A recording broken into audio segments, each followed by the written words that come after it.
Hi, welcome back to my channel. In this video, you're going to learn how to solve quadratic equations by completing the square. So we are given here x squared plus 8x plus 7 is equal to 0. Remember the standard form of quadratic equation? That is ax squared plus bx plus c is equal to 0, the standard form. Okay? Not all quadratic equations can be solved by factoring. Okay, so here, completing the square, we can use this method to solve for the value of x. So here are the steps. First, you need to rewrite the equation into the form ax squared plus bx is equal to c. Okay, so that's what we're going to do. We're just going to go with the steps one by one. So x squared plus 8x is equal to negative 7. The constant should be on the other side of the equation. Then, take half of b. Take note, this is b. Take half of b and square it. Then, add that number to both sides in order to get a perfect square trinomial on the left side. Okay, so we have x squared plus 8x plus blank, because sabi dito, add natin, is equal to negative 7 plus blank. Both sides of the equation. So what is half of 8? Half of 8 is 4. And then, kalahati ng 8 ay 4. Square natin yung 4, means 4 times 4, that is 16. Mag-add din tayo ng 16 dyan. So, dyan natin ilalagay. So, ngayon, ito ay magiging perfect square trinomial. Okay? Na kung saan, kunin lang natin yung square root ng x squared, that is x, and then square root ng 16, that is 4. And then, square that. So, maging perfect square trinomial na siya. Then, pwede na natin ngayon siyang ma-solve using extracting square root. Okay. So, bakit ito, ang factoring niyan, or ito ay pwede rin siyang gawing x plus 4 kung gusto niyo paghiwalayin, maging x plus 4. Okay?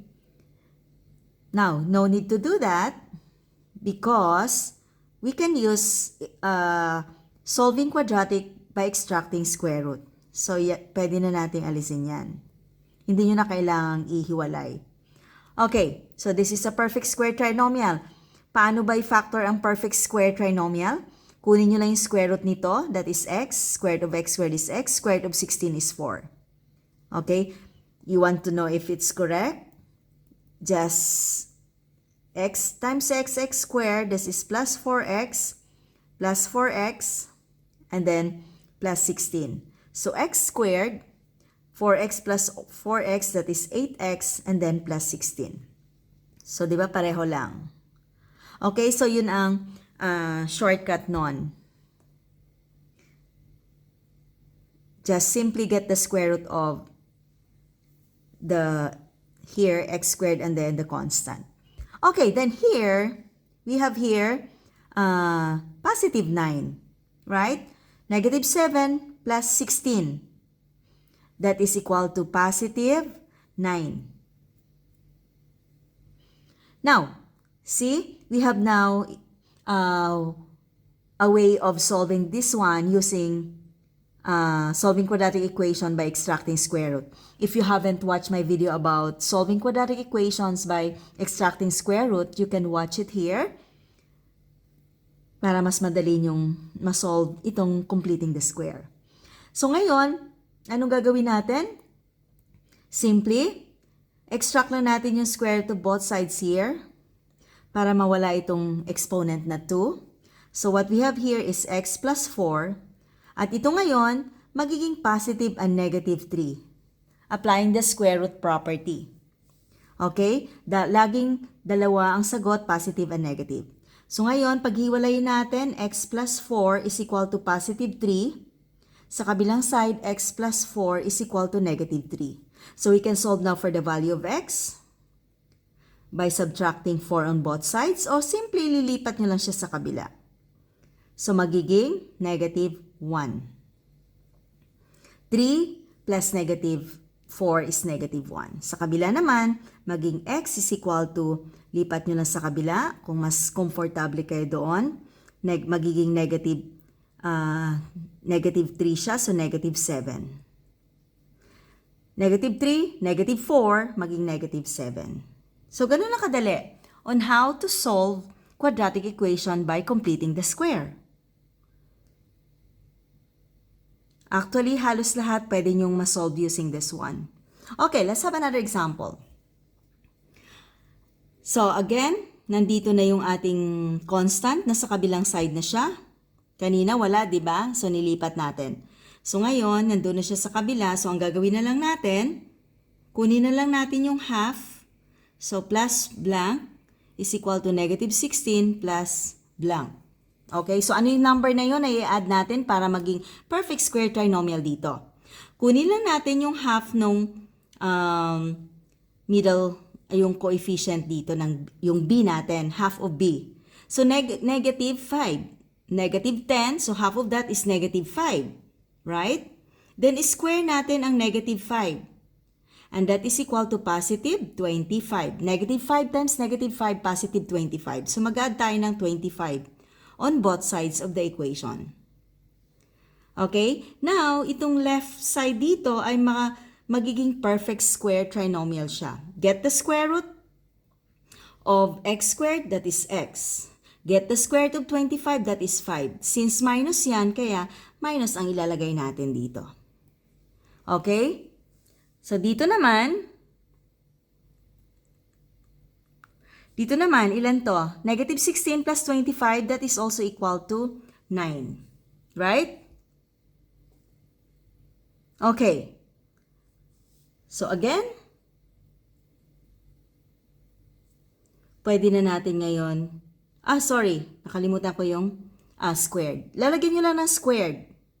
Kasi magiging ano yan pag nag-factor na siya, parang ganyan na siya pag hiniwalay natin.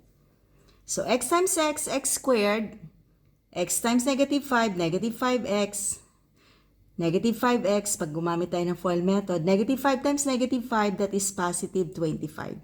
Kaya x squared minus 10x plus 25. So, tama ang ating sagot dito. Okay? Chine-check lang natin. Pinapakita ko lang sa inyo na perfect square trinomial siya. Okay? Square root of x squared, x. Square root of 25, 5. Then minus ito, kaya minus dyan. Kung plus dito, plus dito. Okay, so now, what are we going to do next? Extract the square root. So we have x minus 5, may eliminate na yung radical sign, magiging positive, negative 3. So again, meron tayong dalawang value ngayon, is equal to positive 3 at yung isa naman is equal to negative 3. Then, lipat lang sa kabila, magiging 3 plus 5, then x is equal to 8 dito. Dito naman, x is equal to negative 3, lipat sa kabila, magiging plus 5, x is equal to positive 2. So, ayan ang value na, mga values natin ng x. Okay. Here, mayroon pa pala tayo ditong number 3. Do you want to try this? So, dito ngayon, since mayroon silang common multiple dito, pwede nating i-reduce ang ating equation by dividing by 3. So, check nyo muna para at least lumiit yung mga numbers na gagawin natin.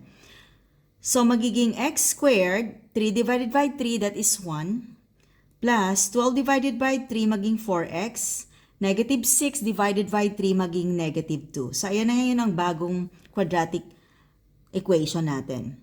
So, yung constant natin ay nandito na sa kabila.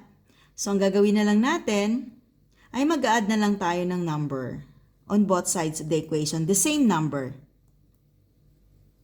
Okay? So, paano kukunin yung number na yan? Again, half of 4, that is 2. And then, square that. Laging is square. So, 4. Then, 4 din dito. Okay? So, now, ayan, perfect square trinomial na yung sa kabila. So, pag perfect square trinomial, kunin nyo lang yung square root nito, x, and square root nito, that is 2. And then, plus. Dito naman, that is equal to negative 2 plus 4, that is positive 2. don't forget square here. Okay? Ako ang nakalimot. Sorry. Okay. So now, extract the square root. Extract the square root or apply the square root property. So maging x plus 2. Dito, mawawala na yung radical sign. Dito na maging positive, negative square root of 2.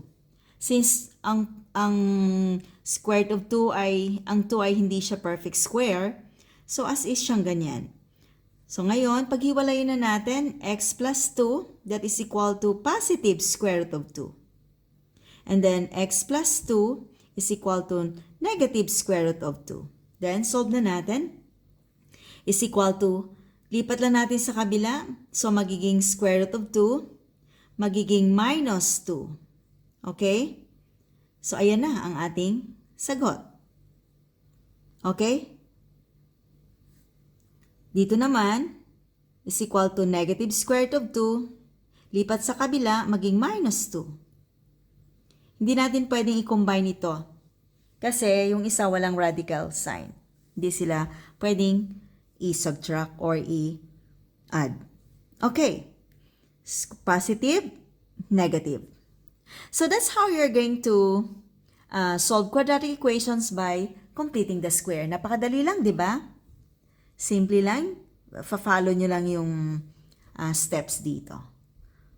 That's all for this video and thank you for watching. See you on the next one. Bye!